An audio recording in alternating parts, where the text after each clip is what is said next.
বশিরের বলে ঠিকঠাক ডিফেন্সটা করেছিলেন মোহাম্মদ সিরাজ, তবে বলের যেন উদ্দেশ্যই ছিল স্টাম্পে গিয়ে আঘাত হানবে। শেষমেশ তাই হলো।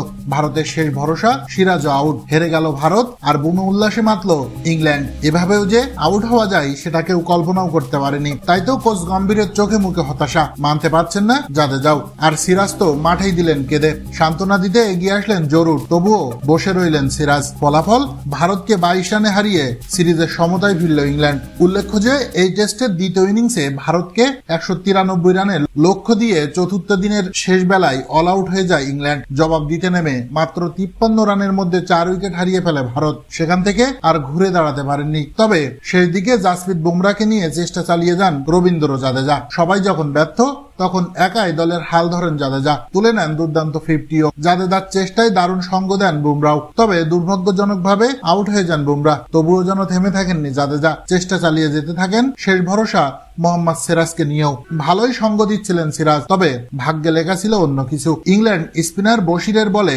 মেনে না নেওয়ার মতো আউট হন সিরাজ। তাতেই বুনো উল্লাসে মাতে ইংল্যান্ড, মানতে না পেরে মাঠে বসেই কেঁদে দিলেন সিরাজ। হতাশ হয়ে তাকিয়েছিলেন কোচ গম্ভীরও।